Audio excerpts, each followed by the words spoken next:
So we're going to start with Bird of the Evening. Maggie Garnett's going to give us that Bird of the Evening talk today, and then we'll move on to the main speaker, Tia Taylor. Hi everyone, my name's Maggie and I'm a honours student at the University of Newcastle, but I don't actually study anything related or sciencey. I study human geography, so it might be a little bit different to what you're used to.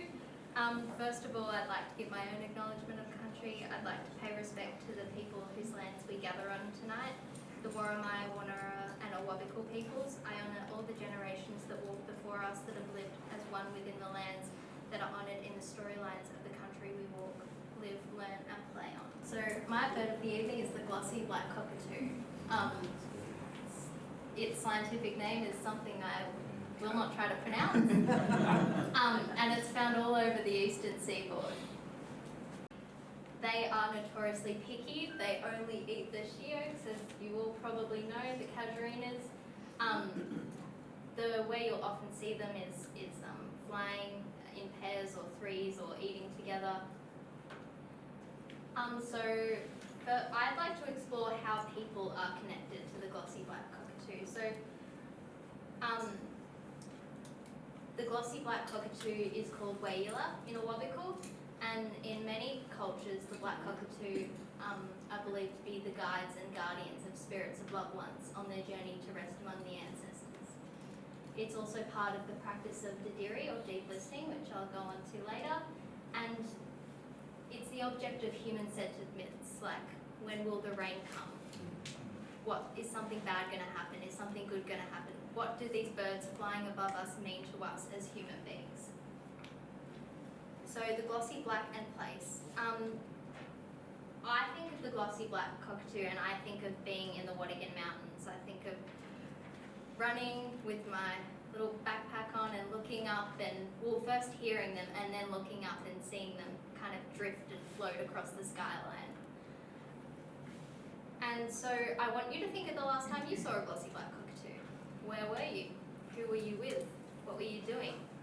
And how did these things reflect your own social networks as you see the glossy blacks interacting with their social networks?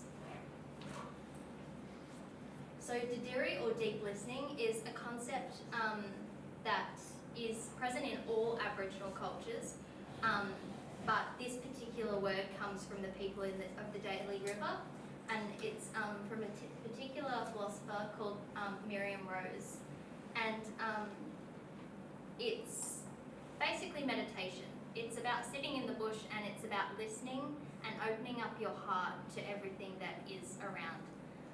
And so Aboriginal people passed on stories orally as they didn't have any writing. And so listening to the storyteller was vital to reproduce the story accurately. Deep listening describes the processes of deep and respectful listening to build community. So it's about listening to people and also listening to nature. And the glossy black is connected to this practice of deep listening because it holds and is the voice and the vessel of the ancestors and the guides. So Miriam Rose, I'll just read out a quote from her. She said, in our Aboriginal way, we learnt to listen from our earliest days. We could not live good and useful lives unless we listened. This was the normal way for us to learn, not by asking questions. We learnt by watching and listening, waiting, and then acting. So the naming and taxonomy.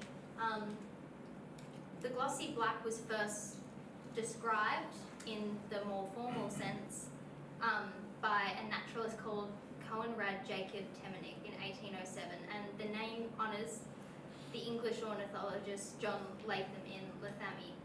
Like many animals and birds and all forms of life in Australia, the naming and classification of the glossy black made it a colonial object, and its value shifted from the inherent value of it as an individual animal separate from humans to its value being placed on what is knowable about it by the European colonial. So what does it mean when we have these two perspectives crashing into each other? It's about people and place and animals that seem to be apolitical and seem to not have a social implication, but they really, really do. The glossy black represents how we see the world. This man saw the glossy black in terms of its taxonomy. He saw it in how he classified it, in what categories it fit and what categories it didn't fit. And Indigenous people see the glossy black as a carrier of knowledge, a teller of when something will or will not happen, as something that is there not because of us but despite us. And I just thought I'd put this at the end. It's Dark and Junk Cultural Tours. A wonderful man named Garvey Duncan runs them, and it's part of the Dark and Junk Land Council. So if you want to go on one of those tours and find out more about the lands just south of here, you can go and visit Duncan. Thank you. Thank you.